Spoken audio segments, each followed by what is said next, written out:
Israel se prepara para a incursão terrestre em Gaza. Segundo o ministro da Defesa do país, Yoav Gallant, a ordem para entrar no território palestino está para acontecer. O ministro afirmou ainda que os terroristas do Hamas terão duas opções: serem abatidos ou se renderem sem impor condições. Penso que se render, isso não será uma opção. E antes de realizar a incursão, Israel amplia os seus ataques à faixa de Gaza.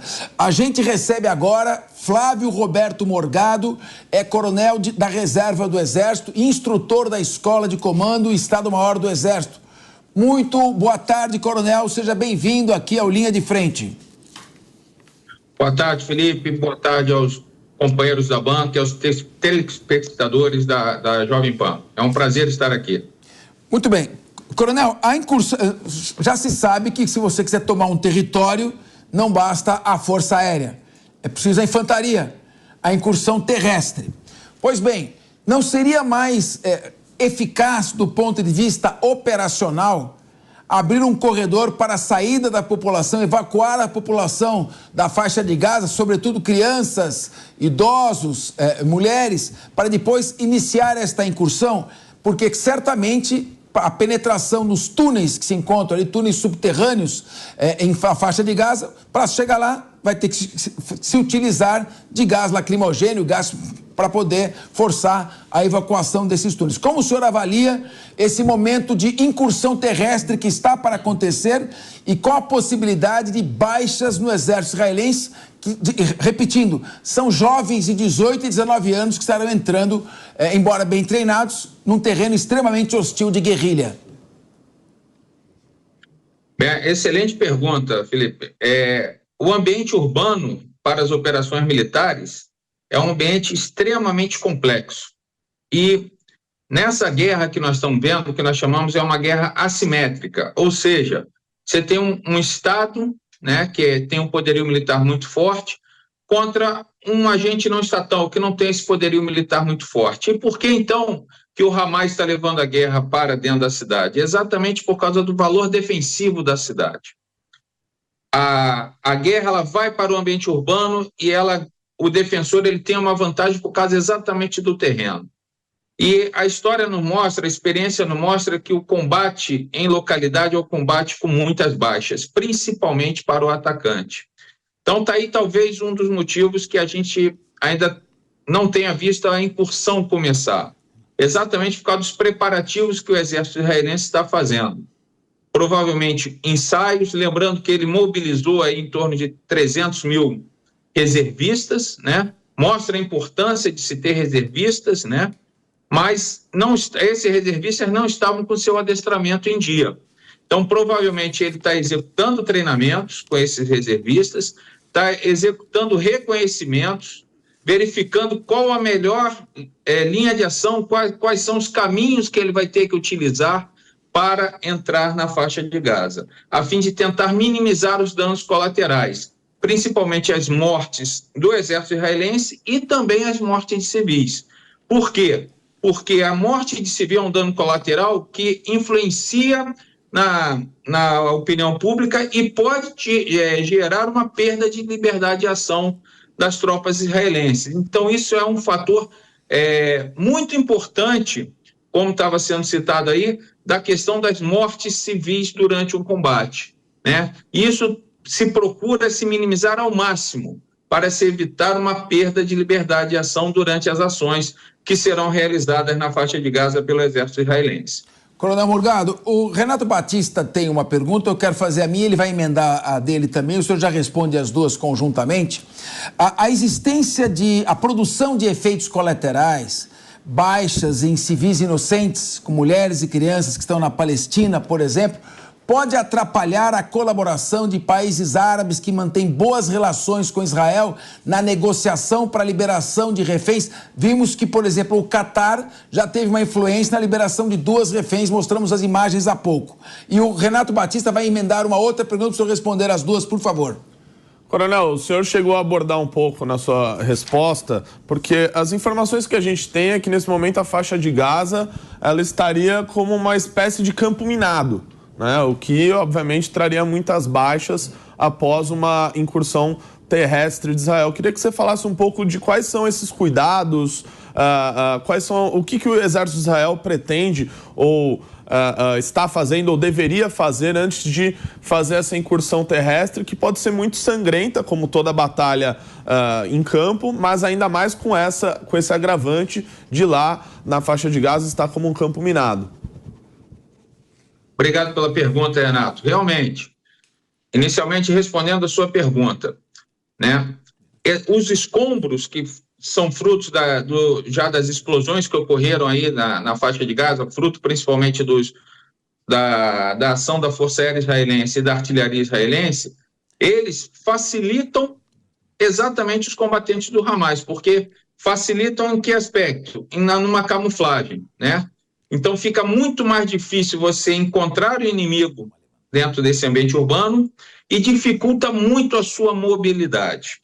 Além do fato do Hamas, como eu falei, como não é um exército estatal, ele é um agente totalmente não estatal, ele se mistura entre a população. Então fica mais difícil ainda de você identificar o combatente do Hamas, né, o elemento do Hamas dentro desse ambiente urbano. E por isso que as baixas, geralmente, do atacante no ambiente urbano são mais elevadas do que a do defensor, digamos assim.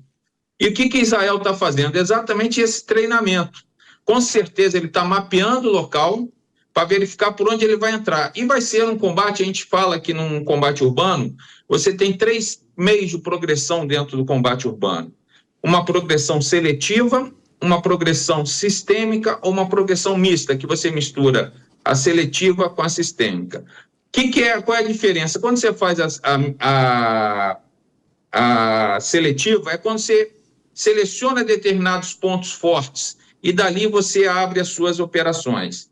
E a sistêmica não. A sistêmica é aquela que a gente faz a limpeza da área, casa a casa, cômodo a cômodo. Me parece que na situação da faixa de Gaza, o Israel deve estar optando pela sistêmica, ou seja, ele vai vir com uma limpeza casa a casa, cômodo a cômodo da faixa de Gaza. Por isso chama um emprego de mais militares, mais pessoal durante as operações, mais infantaria apoiado por blindados, que terão uma dificuldade muito grande de combater dentro do ambiente urbano, exatamente por causa do ambiente urbano, limita a capacidade do uso de blindados ali, por causa do encaixotamento do terreno, ou seja, ele não tem muita visão, não tem muito espaço para manobra para ser executado dentro do ambiente urbano. Então, vai ser um combate árduo, difícil e provavelmente com muitas baixas. E com relação à pergunta do Felipe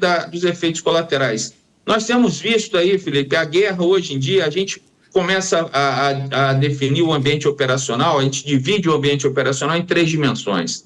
A dimensão física, a dimensão humana e a dimensão informacional. Então, você utiliza normalmente a dimensão informacional para influenciar a dimensão humana para que essa atue na dimensão física. E o que nós estamos vendo agora é exatamente uma guerra informacional, ou seja, uma batalha na dimensão informacional. De um lado de Israel, para o quê? Para aumentar ou garantir a sua liberdade de ação, para executar as suas ações, e do Hamas, para exatamente o quê?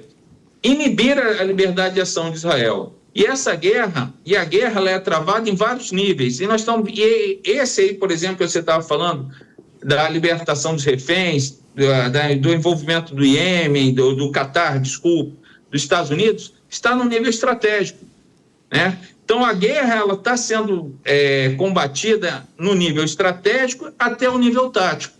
E no nível estratégico, essa manobra informacional, essa guerra informacional, ela tem uma importância muito grande, mas extremamente importante para exatamente, de um lado, garantir a liberdade de ação, no caso de Israel, e do lado do Hamas, tentar impedir essa liberdade de ação de Israel.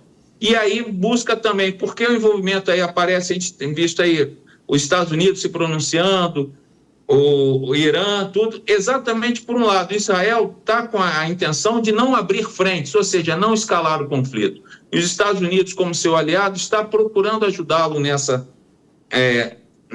nesse objetivo de não abrir uma outra frente, porque você guerrear em mais de uma frente é sempre mais complicado. Coronel Morgado, agora são 15 horas, horário de Brasília, e 21 horas em Israel. O professor Diego Tavares, que estuda estratégia militar e negociação de reféns, vai fazer uma pergunta ao senhor, Coronel Morgado. Coronel, muito boa tarde, um prazer falar com o senhor. Nós noticiamos há pouco que os terroristas do Hamas liberaram 2 reféns americanas. Dentro da tua perspectiva, enquanto estrategista militar, qual que é o impacto dessa possibilidade da existência de muitos reféns vivos na intensidade dessa incursão terrestre do exército de Israel na faixa de Gaza? É um prazer falar com você, Diego. Excelente pergunta. A existência de reféns dentro do ambiente operacional é um fator limitador para as ações do exército de Israel, do atacante. A gente costuma dizer que nós temos, quando a gente vai executar qualquer operação, nós temos os fatores da decisão, que qualquer comandante militar leva em consideração para planejar a sua ação e depois tomar a sua decisão. Quais sejam eles? A missão, o inimigo, o terreno, o meio, as condições meteorológicas, o tempo que você tem e um fator muito importante, que são as considerações civis. Os reféns entram nesse fator das considerações civis e eles acabam se tornando um fator limitador das operações, principalmente com a existência de reféns israelenses e de aliados de Israel. Aí se torna um fator limitador ainda muito maior, que aí, novamente eu falo, pode ser, lembro aquela citação da dimensão informacional, da guerra informacional, pode ser um limitador, né, para as ações de Israel, se for muito bem explorado pelo Hamas na questão da dimensão informacional, buscando o quê? Impedir que Israel aumente as suas ações ou que limite a liberdade de ação de Israel durante as suas ações aí na faixa de Gaza e também na questão, caso seja aberta uma outra frente lá pelo lado norte, frente ao Hezbollah também. Muito obrigado, Coronel Flávio Roberto Morgado, instrutor da Escola de Comando e Estado-Maior do Exército Brasileiro. Obrigado pelas suas informações. A qualquer momento nós podemos, se o senhor tiver condições, voltar a conversar sobre esse tema de extrema importância, a visão estratégica operacional do conflito. Muito obrigado, uma boa tarde para o senhor. Boa tarde, foi um prazer colaborar aí com a Jovem Pan. Estamos à disposição lá na Escola de Comando e Estado-Maior do Exército e no Observatório Militar da Praia Vermelha. Boa tarde a todos. Boa tarde. Natália Fingerman, como você avalia, então, essa questão colocada pelo coronel? Você tem, se ficar o bicho pega, se correr o bicho pega, se ficar o bicho come. Israel tem que fazer uma ação operacional. Ele tem que bombardear para poder criar um ambiente, eliminar os esconderijos e áreas estratégicas de interesse do Hamas. Ao mesmo tempo, ele tem que bombardear sem produzir baixas em civis. Ele tem que tentar recuperar os reféns. Para isso, ele precisa da negociação dos países árabes com os quais ele mantém relação amistosa. É difícil negociar com terrorista? Não se negocia. Mas se eu sou governo, eu quero meus cidadãos de volta com vida. Como é que você faz uma avaliação geral da posição estratégica de Israel nesse conflito? Olha, eu acredito que Israel tem corrido assim, muitos riscos e, em certa medida, tem feito alguns abusos, né, nas leis internacionais, devido aí ela ter cortado, vamos dizer, por muito tempo o abastecimento de água, de energia elétrica, afetando a vida de civis que não tem relação nenhuma com o grupo Hamas. Então, eu acredito que a gente tem tido aí um abuso de Israel. Agora, a incursão terrestre de Israel dentro da faixa de Gaza, eu fico pensando se isso não pode levar a um novo Vietnã. Em que sentido?